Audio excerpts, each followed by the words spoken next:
Welcome back everyone. Hi, if you're new, I'm Tori, and today I want to share with you my spoiler-free thoughts on The Tyranny of Faith by Richard Swan. So this video is going to be going up on Tuesday, February 14th, and so by the time you're seeing it, the book is already out. Before we get into the full review though, I will say this is an amazing sequel, and so if you're someone who loved The Justice of Kings, I highly recommend you go pick this one up as well. But I know you want to hear a little bit more than that, so let's get into the video. I hope you enjoy it.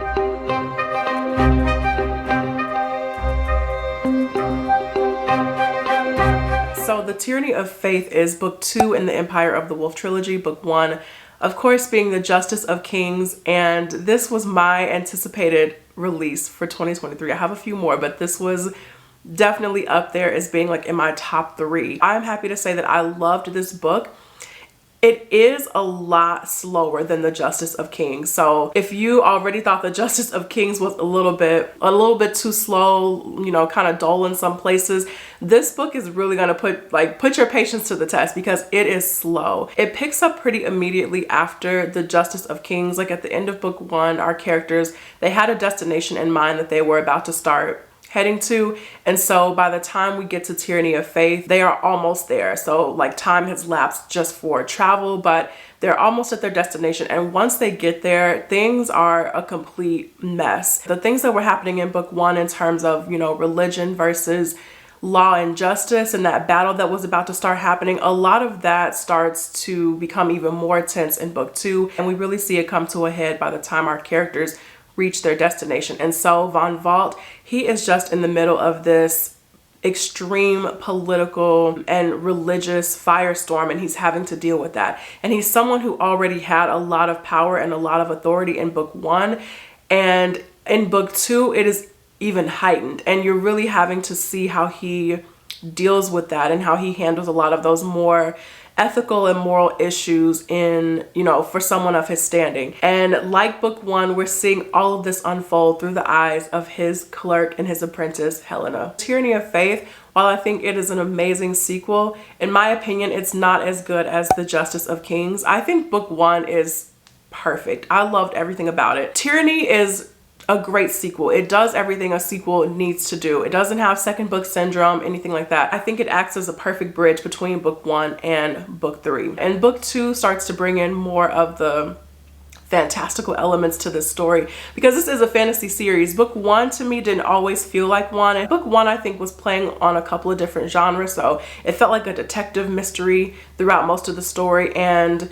we did get to see some of the more fantastical elements in book 1 because the justices do have abilities, and we saw Von Valt use his, but pretty sparingly throughout book 1. But book 2, especially in the second half, where Richard Swan is letting you know, like, no, this is a fantasy series and the world is pretty much at stake. So I loved that aspect of the story, that we did get more into those heavy fantasy themes in this book. But this book, especially in the first half, is all politics. It's political turmoil happening, and Von Valt is just put to the test in how he is going to use his standing and use his power in order to handle that. But like I said, this does everything a sequel needs to do. We get more character relationships. Those relationships become very tense in some places because characters are making some morally undesirable decisions throughout the book, and we do see how this impending threat of this religious war is starting to grow and how that's having an effect on these characters as well. And if you did like the more detective mystery aspect of book 1, there is a little bit of a subplot in here to do with that,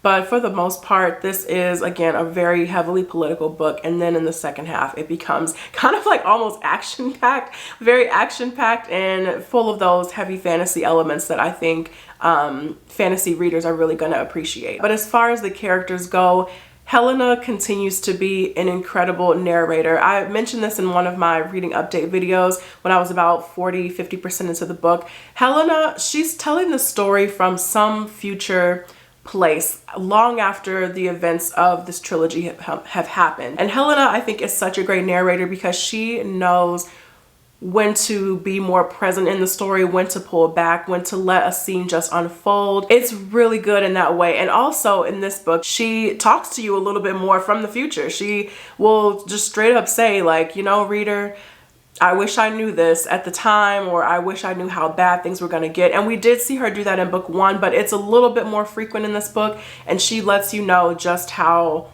crappy things are about to turn in the Tyranny of Faith and how intensely these relationships are tested throughout the book.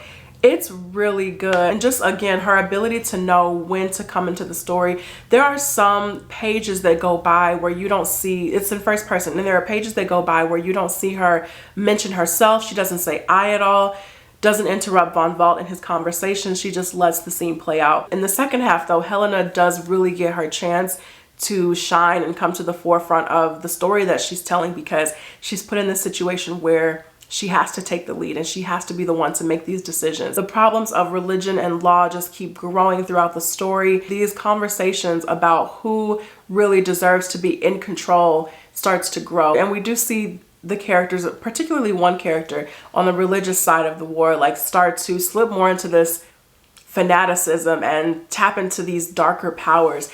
And you see the toll that that starts to take on Von Vault and the decisions that he has to make throughout the stories. And as far as Von Vault goes, he is incredible. Again, we're seeing him through the eyes of Helena, but we really get this total picture of him. And in this book especially, his flaws are just put on full display, and the lengths that he will go to in order to achieve justice. It's so much is put to the test for him. And Von Vault, like, yes, he is this justice with all of this power, and he is this huge figure and, you know, well respected by certain people in the empire.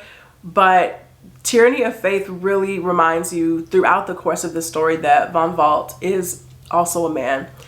He has flaws. He doesn't do everything right. And we see how that puts a strain on the way that Helena views him throughout the story. I thought the way the characters grow and their relationships with each other throughout the story was excellent. And the way that Von Vault falters in Helena's eyes throughout the story, I think is one of the, it's a lot of strong aspects to the story, but I think that's one of the most interesting aspects. Because this is someone who she looks up to, she puts her trust in, and she thinks that his standing as a justice makes him infallible. And you see throughout many times throughout Tyranny of Faith that that is just not the case. And I love that aspect of this book. That continues to be one of my favorite parts of this series so far, is this moral ambiguity, these, you know, questionable decisions that need to be made on behalf of the greater good. I thought this was a strong sequel.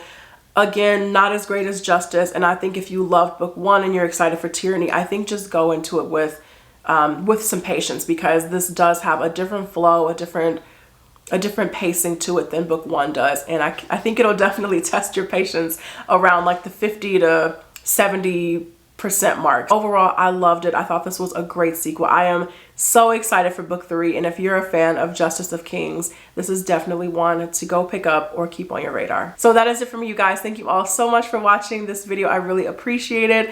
Let me know if you are a fan of Justice of Kings, if you're excited for this book, or, you know, let me know if you don't like the book at all.